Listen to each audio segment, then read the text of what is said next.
Wilujeng Bapak Ibu lan sedulur-sedulur katresnan, pepanggihan ing cariyos basa Jawi. Kados pundi kabaripun? Katur donga saking kula, mugi-mugi kawontenanipun Bapak Ibu ingkang kinasih lan sedulur-sedulur katresnan tansah sehat, semangat lan lancar anggenipun ngayahi pedamelan. Amin. Nah, ing wekdal niki kula badhe ngaturi cariyos alaming lelembut anggitanipun Nana Tandes kanthi ira-irahan Dibondo Gendruwo Londo. Kados pundi lelampahipun? Sumangga sugeng midhangetaken.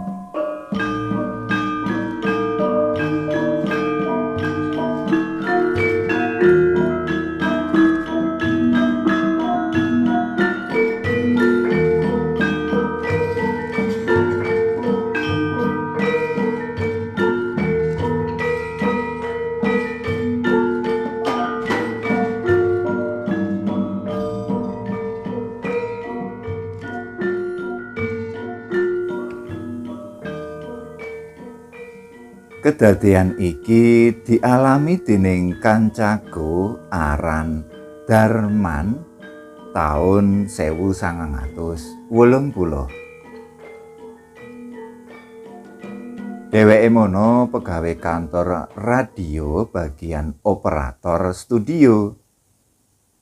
Tugase ngleksanani siaran kayata muter piringan hitam sing isine lagu-lagu, muter kaset siaran wayang kulit, ketoprak, wayang puwong, ludruk, kentrung, kuliah subuh, lan liya-liyane manut program siarane radio kasebut. Ora keri saben jam mesti ngrile menyang RRI Pusat Jakarta melu nyiarake warta berita nasional. Nalika iku Darman tugas bengi wiwit jam 6 nganti jam 12. Wiwit dheweke aplos, acara lumaku kanthi lancar, ora ana gangguan apa-apa. Bareng wis meh jam 09.00 wayahe siaran berita regional Jawa Timur. Penyiar kenya ayu sing asmane Mbak Ismariastuti lan kulino diaturi Mbak Tuti wis siaga ana njero box kanthi nganggo headphone ing sirahe arep maca berita. Saka headphone mau Mbak Tuti krungu lamat-lamat suarane wong nyanyi kanthi diiringi piano. Dheweke menehi isyarat menyang Darman supaya ngandani wong sing lagi nyanyi diiringi piano ing ruang kesenian iku mandeg dhisik. Merga suarane mlebu box penyiar. Yen ora mandeg, siaran berita bakal kecampuran suarane wong nyanyi mau. Ruangan penyiar karo operator pancen ora dadi siji, nanging disingget tembok sing ana kacane. Mula kekarone yen ana perlu mung nganggo isyarat wae.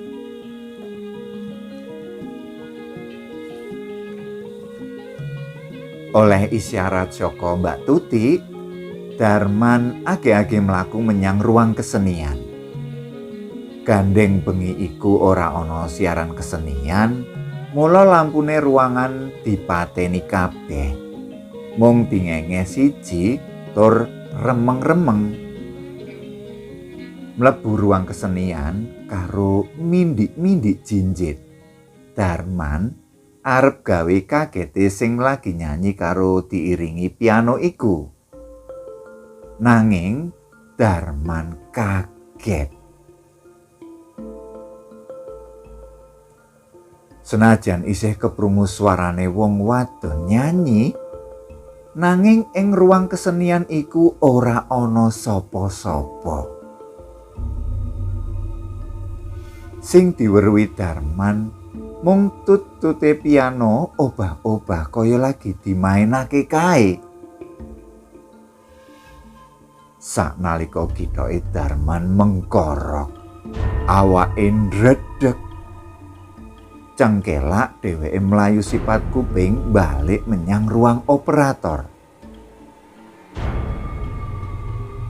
Kringete gobyos kaya wong adus, ambekane krenggosan. Dheweke lagi sadar yen sing nyanyi karo main piano mau dudu menungsa, nanging bangsane memedi.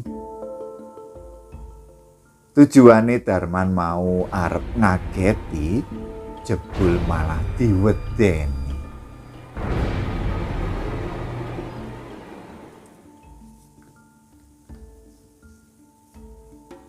Bareng wis tekan ruang operator, Darman deprok ora bisa guneman utawa menehi isyarat menyang penyiare. Mbak Tuti sing ora ngerti kedadian iku tetep maca berita nganti rampung. Tujune suarane wong nyanyi sing diiringi piano iku kok wis ilang. Dadi swara berita ing radio resik, ora kecampuran swara liya. Bareng siaran berita wis rampung, Darman lagi muter piringan hitam minangka selingan. Sawise iku dheweke mlebu ruang penyiar terus cerita menyang Mbak Tuti. Krungu ceritane Darman, Mbak Tuti melu keweden. Waduh, aku ora wani metu saka box penyiar lan ora wani mulih iki mengko. Mengkono komentare Mbak Tuti. Rehne Mbak Tuti karo Darman padha wedine. Sawise siaran tutup jam 12:30 wengi, wong loro metu bareng mulih menyang omahe dhewe-dhewe.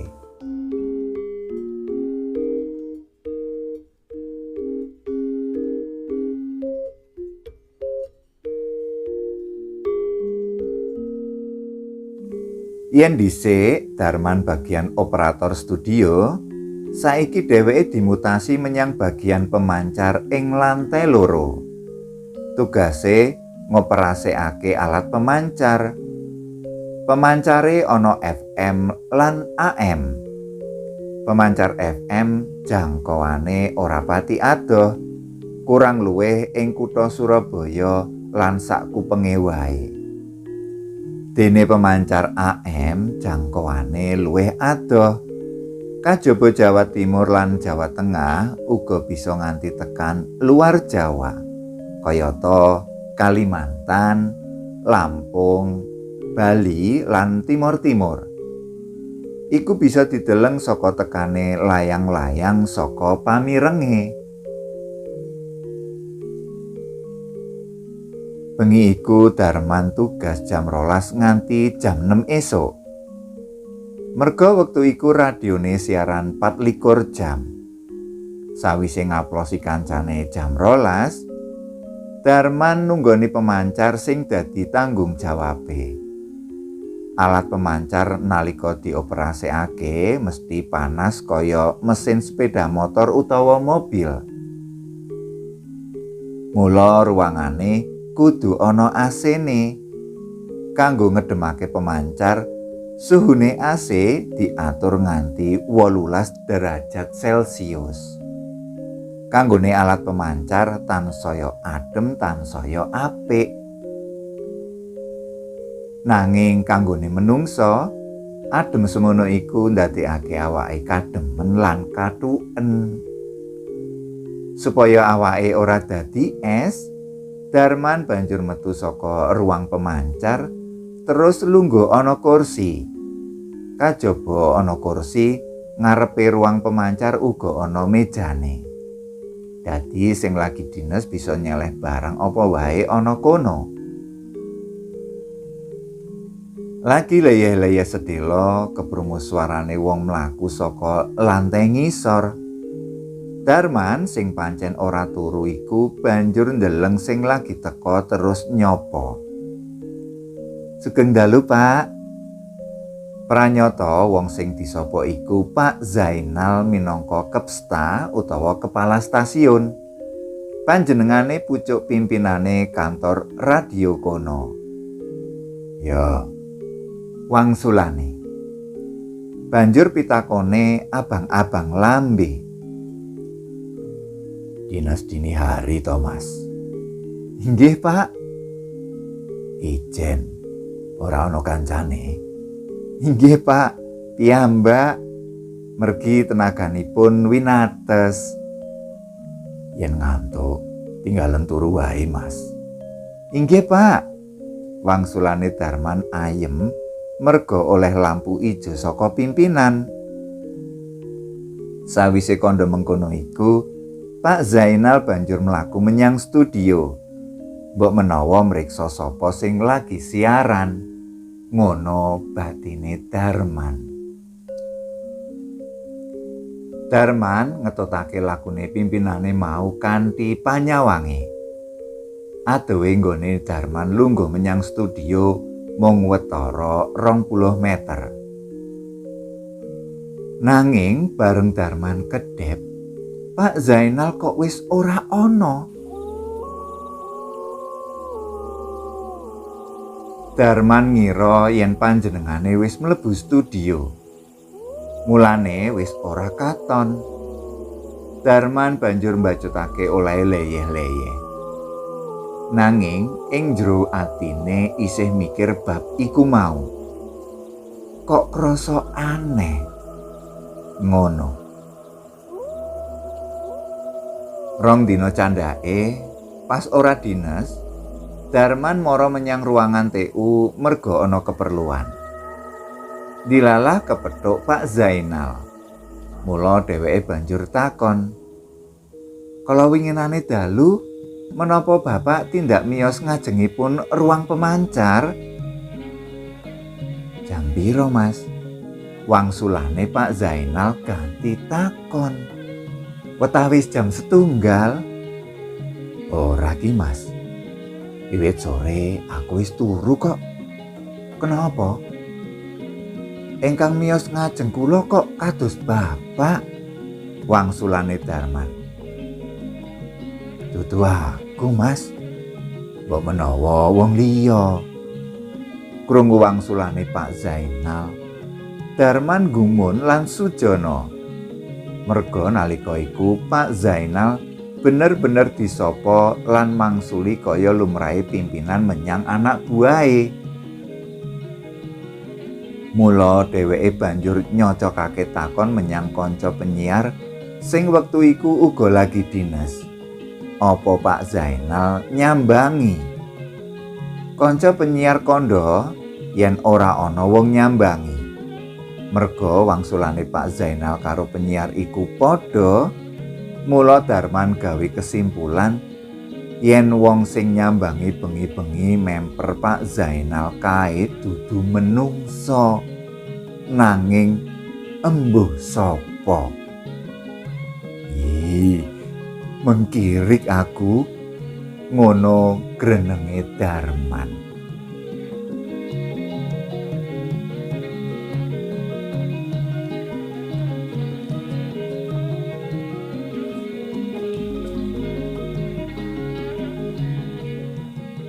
Darman isih tetep ana bagian pemancar. Dina iku dinas wengi wiwit jam 6 sore nganti jam 12. Meja kursi ngarepe ruang pemancar sing biasa dienggo petugas sing lagi dinas ora ana. Embuh sapa sing mindah? Mula oleh lungguh malih ana ngisor kanthi mbeber kloso. Darman lungguh sila sawetara wektu. Bareng lungguh sila krasa keju, banjur ganti lungguh slonjor. Rehne dalan ngarepe ruang pemancar iku ora pati amba, mula yen ana sing liwat, sing lagi lungguh slonjor mesti kelangkaan.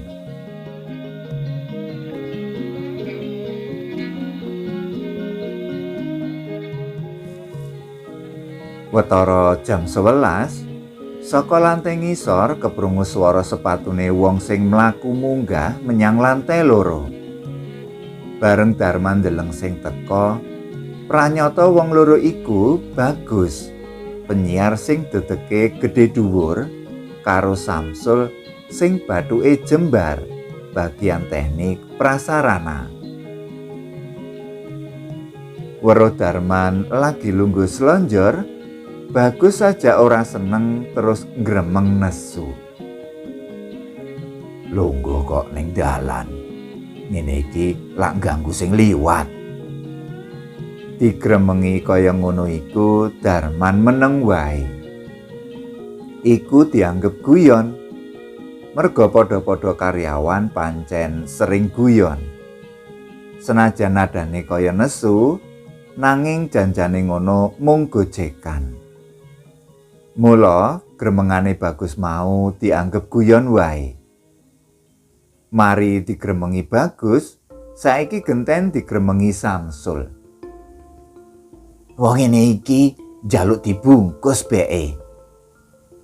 Krungu omongane Samsul, Darman mangsuli. Bungkusen, lek pengen bungkus. Sejatine wangsulane Darman iku mau ya mung guyon kanggo ngimbangi guyonane kancane. Nanging apa sing ditindakake Bagus karo Samsul? Kanthi serius, wong loro bener-bener mbungkus Darman nganggo kloso sing dienggo lungguh slonjor iku.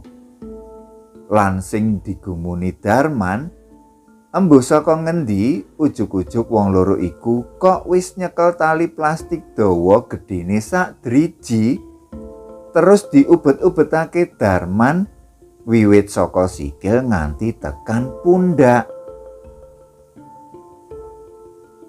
Awake Darman sing kebungkus kloso diubeti tali plastik. Tansaya suwe tansaya singset. Mesti wae Darman krasa lara.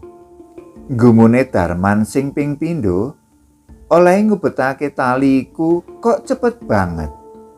Mestine tali plastik iku rak kudu ngubengi awake Darman dhisik. Nanging iki ora. Kaya otomatis tali plastik wis ngubet-ubet awak nganti tekan pundak. Darman sing kelaran wiwit emosi. Lara lho rek. Guyon kok gak bermutu ngene. Ora ngurus. Wangsulane Bagus enteng wae. Kapok kon ya? Saute Samsul gaya Surabayaan. Oleh emosi Darman tansaya nemen. Dheweke mbudi supaya uwal saka tali plastik mau. Nanging nganti suwe isih durung kasil. Bagus karo Samsul mung ndeleng wae karo guyang-guyu. Darman usaha terus. Bareng tangane loro karo wis bisa metu saka tali karo lungguh, cepet-cepet nyaut ngrangkul sikile Bagus.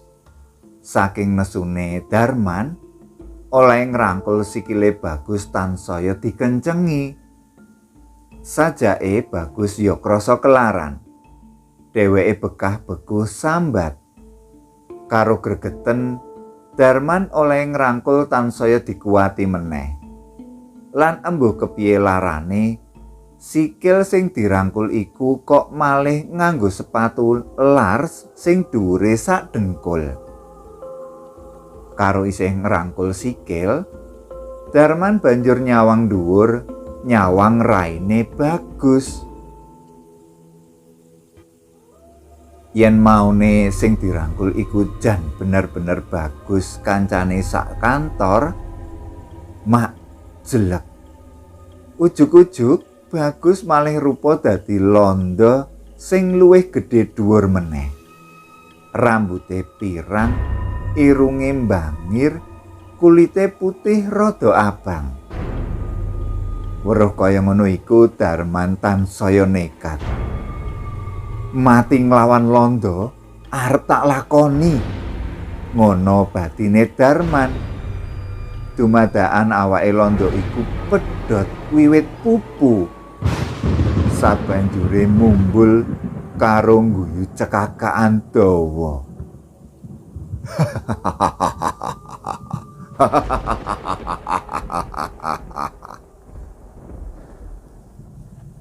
Awake Londo sing wis ora utuh iku terus mumbul munggah.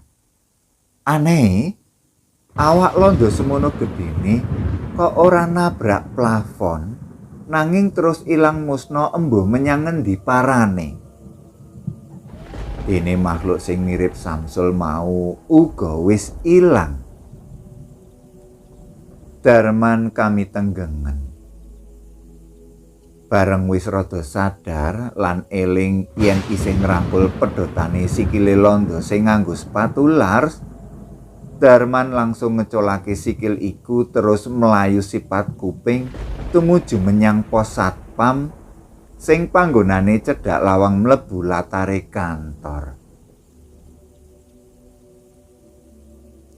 Adohe panggonan kedadian karo pos satpam watara 100 meter. Saking wedine oleh mlayu Darman kaya miber. Ambekane krenggosan. Tekan pos satpam langsung ambruk semaput. Sing weruh padha bingung. Bareng wis eling, Darman lagi bisa cerita kabeh sing dialami mau. Sing ngrungokake padha melu wedi. Gitoke mengkorok. Lengene jeruk purut kabeh.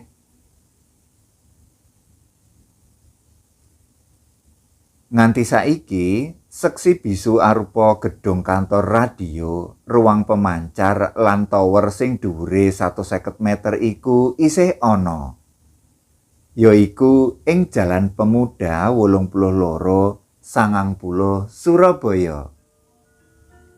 Sing wis ora ana cerita-cerita misteri kaya sing nate dialami dening Darman. Judul